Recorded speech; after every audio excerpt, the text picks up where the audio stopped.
katika kuishi kwetu kuna majibu tunayopokea pale tunapojitoa kwa ajili ya wengine. Tujue kwamba kuna majibu tunayopokea au baraka tunazozipokea tunapojitoa kwa ajili ya wengine au wasiojiweza. Katika Injili hii tuliyoisoma tunaona jinsi tunavyoambiwa kwa habari ya kurudi kwake Bwana wetu Yesu Kristo.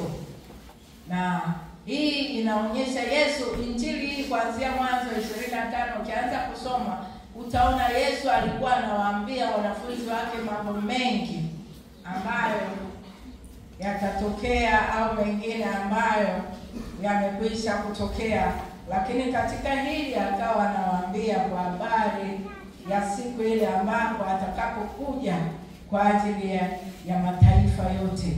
Na ndipo tunapoambiwa mataifa yote yatakusanyana mbele za kiti chake cha enzi kwa ajili ya hukumu, na yeye ndiye atakayesimama kama mhukumu wa ulimwengu.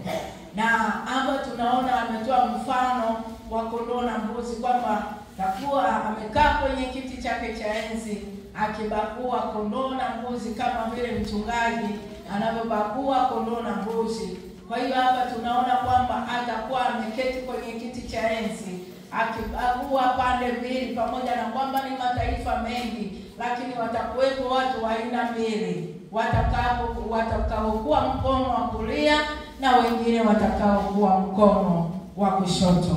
Bwana Yesu asifiwe. Na tunaona kabisa anaelezea kwa habari ya ile kundi ambalo litakuwa mkono wake wa kulia, kwamba anaelezea habari ya kurudi, anaelezea kundi, watu hao ni watu wa Mungu wanaojidhibitisha wanaojidhibitisha kwa ajili ya watu wengine kwa matendo mema ya upendo, wanaoonyesha kwa wengine kwa kujitoa na kujinyima starehe na raha za dunia hii, na hawana umimi, hawana ubinafsi. Hawa watu hawa wanawatambulisha watenda mema wanaofanya kwa jinsi ya ajabu. Yaani wewe unaweza ukatoa bila kujua kwamba umefanya, lakini Yesu huyu ambaye ndiye amewaumba hawa watu tunaowasaidia ndiye anayeweza kuona.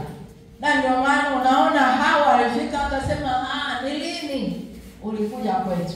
Hata mimi na wewe, kama kweli tunaendelea kwa ajili ya Kitopeni na maeneo mengine kwa ajili ya kuwasaidia wasiojiweza, kwa ajili ya kusaidia hata ndugu zetu walioko karibu na sisi, hata majirani walioko karibu, usiseme kwamba ninapoteza. Bwana asifiwe. Hakuna kupoteza unapomsaidia mhitaji.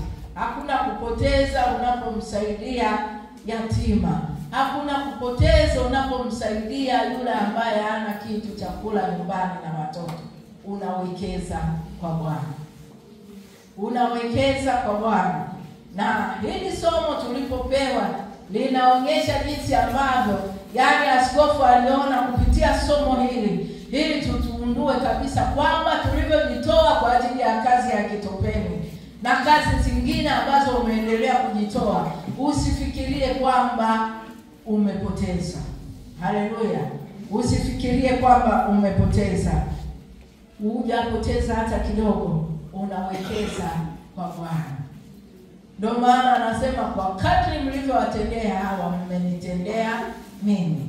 Na tunaona kabisa kwamba Yesu Kristo yeye mwenyewe ndiye mwanzilishi wa huduma hii naweza nikasema udiakonia.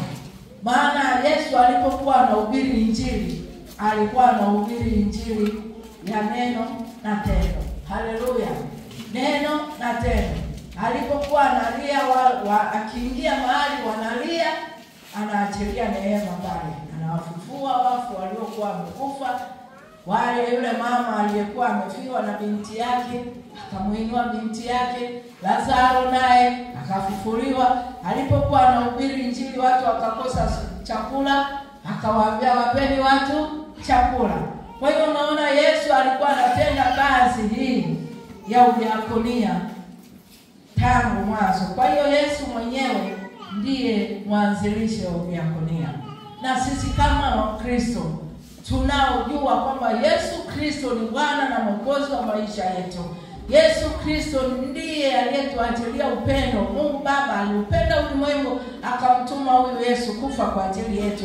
Na upendo wa Yesu ndio uliofanya yeye haje duniani ili atuokoe sisi. Kwa hiyo sisi ambao tuna huo upendo wa kimungu ndani yetu ndio tunaosukuma kuwasaidia wengine. Haleluya.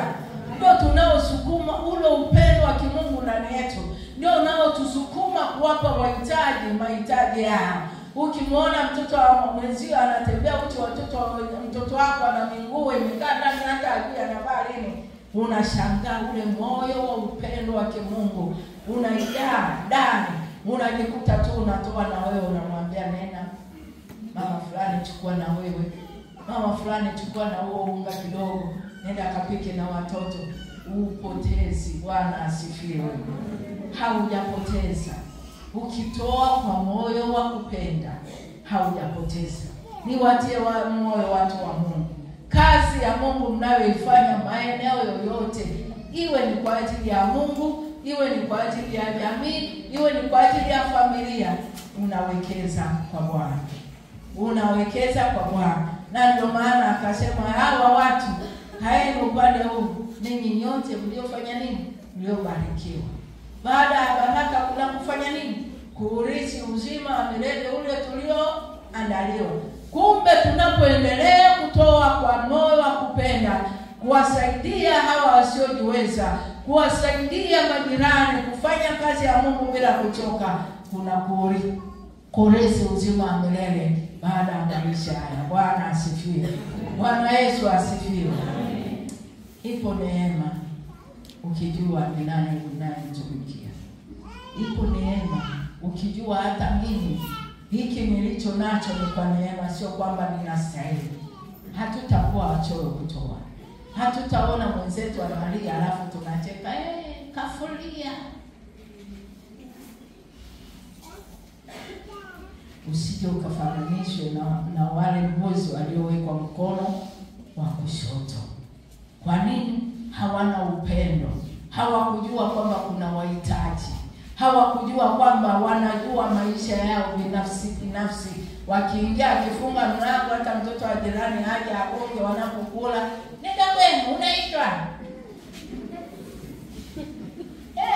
Ubinafsi.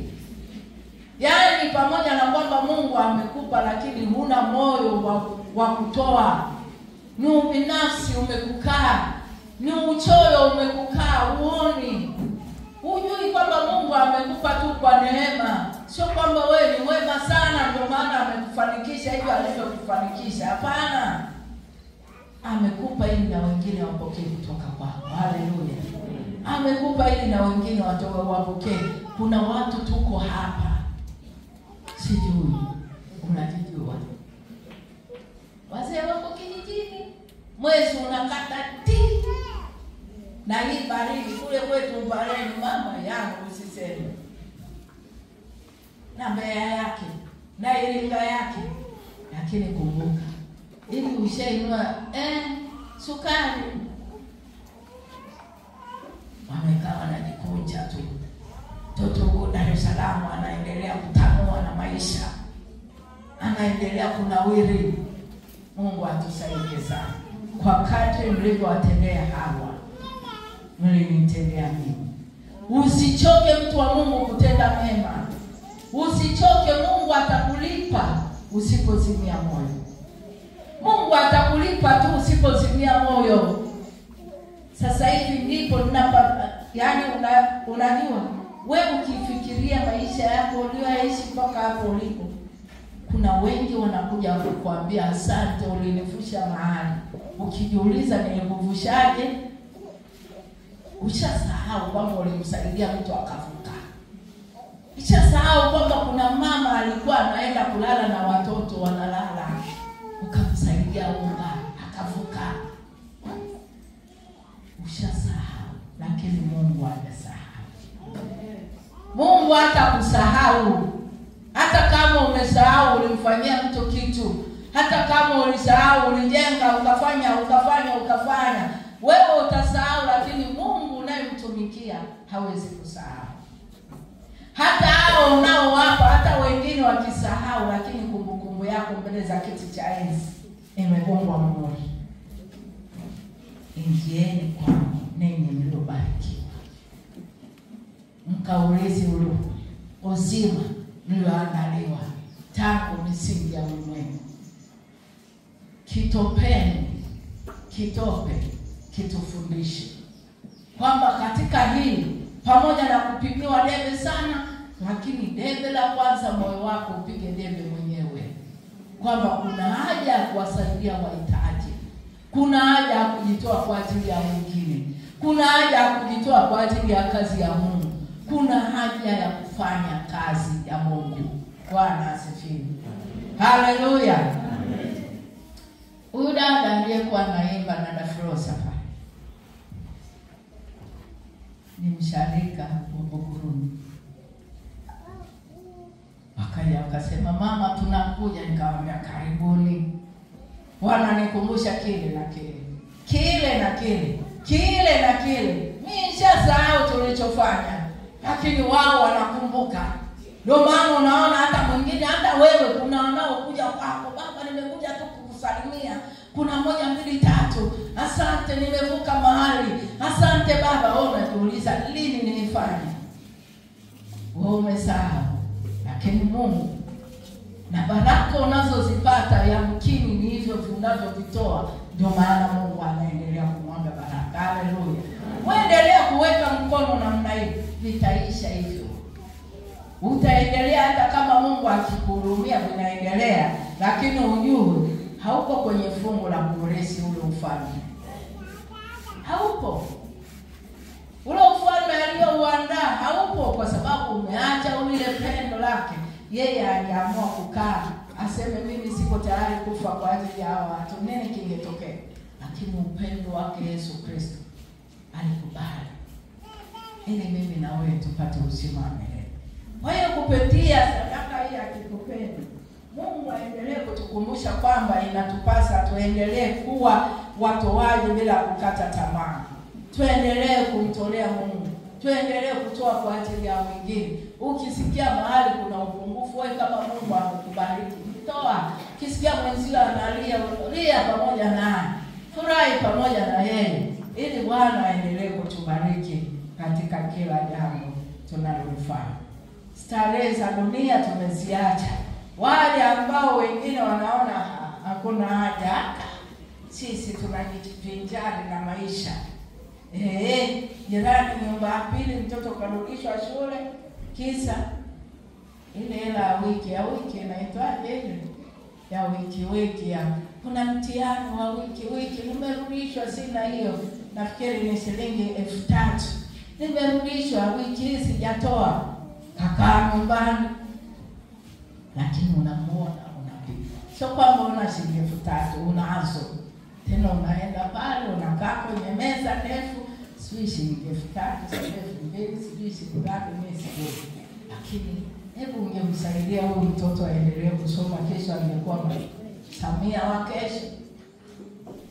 Sindio? Sisi wenyewe tusaidiane, moyo wa kupenda. Upendo wa Mungu ukikaa ndani yetu, utatufundisha, utatuapukiza maisha ya kupenda wengine, maisha ya kuwasaidia watu wengine. Jina la Bwana libarikiwe. Jina la Bwana libarikiwe.